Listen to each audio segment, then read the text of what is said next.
qaar ka mid ah aqoon-yahanka dhalinyarada iyo siyaasiyiinta daada yar ee ku nool gobolka Awdal isla markaana ka mid ahaa dhalinyartii saxeexday bayaankii lagaga hadlayay arrimaha awood qaybsiga ee kuraasta golaha wakiilada Somaliland oo maanta warbaahinta kula hadlay gudaha magaalada Boorama ayaa waxay taageereen go'aankii maanta ay gaadheen qaar ka mid ah salaadiinta dhaqanka ee gobolka Awdal kaas oo lagaga hadlayay arrimaha saami qaybsiga waxayna sheegeen in mar walba mowqifkoodu uu yahay in la helo awood qaybsi sax ah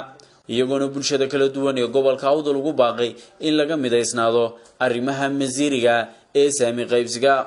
shaka waxa halkan iskugu yimiday dhalinyaradii reer Awdal waxa halkan keenay waa dareen shacab oo maalmaanba ka taagnaa gobolka Awdal dareenka shacab halkan soo keenay wax weeyaan shirkii odayada afka ka dhawrimayna oran mayno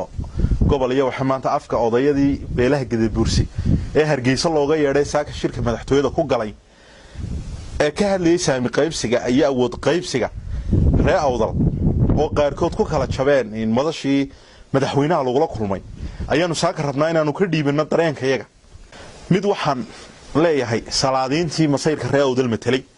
midna waxa la ku ka soo horjeestay midna waxa la shacabka reer Awdal horta koow salaadiinta lagu sheegay in anaga metelaan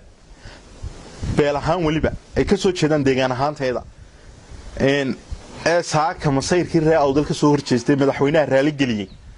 waxaan u sheegayaa in suldaanka kamuu dhiganin madaxweynuhu suldaan laakiin anaga dooranay oo suldaanu nagu ahaa haddii aanan anagu suldaan ka dhigin muu noqdeen suldaan hebel lama yidhaahdeen hebel kaliya noqon lahaa laakiin kalsoonida magaca suldaan anaga saarnay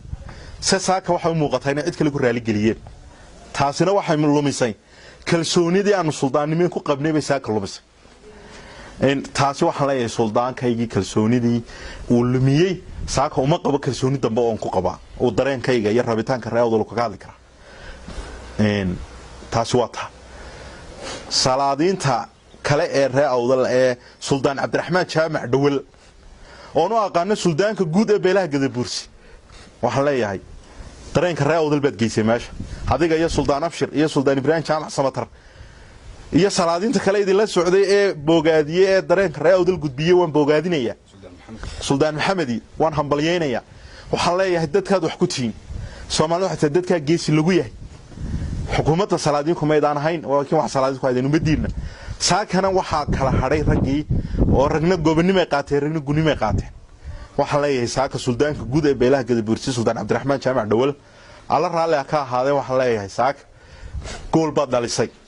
adiga iyo salaadiinta kale soo dhawaad leeyahay raga kale ee halka ka baydhayna waxa leeyahay kulay taariikhda idin qoraysay waa buug madow iyo barmadow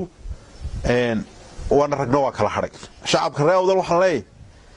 masayrka reer Awdal Suldaan Cabdiraxmaan madaxtooyada wuxuu ka sheegay inay go'aamin karin odayaal ee waqtiga dhalinyarada ay tahay waxa leeyahay waa runtii dhalinyarada go'aamisan dhalinyarada waxa leeyahay haddii masayrkiina oo ahaa inaad caaqiladiina iyo salaadiintiina hadba halkay maraan aad la martaan waxay noqon doontaa kuwa gumnimada qaatay inaad raadaan haddaad xor ahaydeen oo dareenka iyo rabitaanka reer Awdal xor aad u ahaydeenna suldaan anagu kuma xidhnin rabitaanka reer Awdal baan ula mid ahayn anigu waxa leeyahay reer Awdal waan ka raali gelinayaa waxa dhacay anigoo la tirinay inuu suldaanka uu ka mid yahay salaadiinta saaka masayrkii reer Awdal ka baydhay war apologies raali gelin ma idinka siinana waana ka xunay raalina kaga milni waxaanu halkan ka cadeynaa waliba anagoo halkan ku taagan especially ragga hadlaya deegaan gaar ah ka socdaan oo aanu nahay deegaanka loo tirinayo saaka inay aqbaleen doorashadii inay ku galaan 13 salaadiinteedu waxaanu halkan ka cadeynaa inaanu garab iyo gaashaan u nahay labada suldaan ee miiska madaxweynaha geeyay maanta masiirkayagii rabitaankayagii iyo xuquuqdeedii muddada badan doodsaneed waxaanu halkan kalsooni siinayna saaka ay nagu matalaan oo ay wakiil kaga noqdaan annaga Suldaan Cabdiraxmaan Jaamac Dhawal iyo Suldaan Ibrahim Jaamac Samatar Abshir iyo Maxamed Suldaan Maxamed reer Awdalow wada ogeydeen waliba marka hoos loo noqdo 39kii markii la shirayayna shakhsiyaadkii Gadabuursi xuquuqdoodii iyo rabitaankoodii dhulka geliyay ee kursi dhaafsaday waxay ahaayeen annagay ahaayeen waxba afka laga dhowri maayo waliba ninka Cabdiraxmaan oo Cali buu ahaa 2005 gobolka Awdal oo 16 xildhibaan leh ninkii saddex ka gooyey xuquuqdoodii mar labaad dhulka sii geliyeyna daayar yaala kaayin buu ahaa 2020 oo la joogo hindisahan iyo fikirkana waxaa keenay isla deegaankaas aanu ka soo jeedno ninka saajin la yiraahdo wasiirkaaba masiirkii ummadan doonaya inuu ku dilaalo oo kursi madaxweyne ku xigeen ku qaato waxaan saaka damiirkayga iyo dadnimadeedu fartay inaan ka raali geliyo beelweynta Gadabuursi khaladaadka labada jeer soo dhacay kan saddexaad maanta u maleegnay ummadaas waana ka xunnahay waxay nagu matalaan oo kula soconayna maaha maanta way dhaaftay sabab aan u taageero ama aan u garab istaago garan maayo odayga gartay ama suldaanka gartay ama siyaasiga gartay inuu mustaqbalkaygii iyo masiirkaygii lugta u qabtayna ka burcay Hargeysa ku nool sabab uu igu matalo cadowga ma xigo suldaanka gartay inaan ka Hargeysa burca ku nool reeray u ahaado cadowga maanta ma xigo madaxweyne waxaanu ku leenahay haddaanu nahay dhalinyaradii aqooyahankii iyo haldoorkii dhalinyarada gobolada galbeedka talada saakay ku siiyeen amaba go'aanka ay ku soo bandhigeen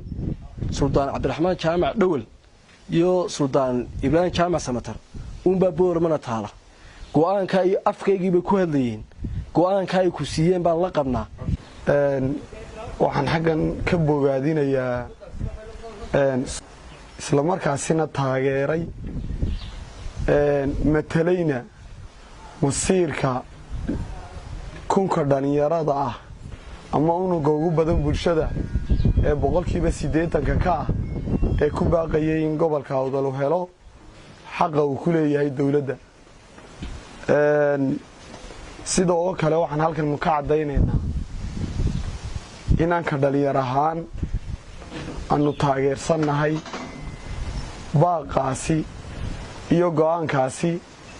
ay salaadiintaasi aan soo xusay qaateen haddii aan dhalinyartii bayaanka soo saartay nahay waxaan kala oo deedafaynaynaa isla markaasina cadaynaynaa inaanu kula socon salaadiinta dhigooda ah ee gobolka Awdal ka soo jeeda ee labada suldaan ee fikirka boqolkiiba 5 oo ah siyaasiyiinta gobolku fikirka ay qabaan qaatay kulama socono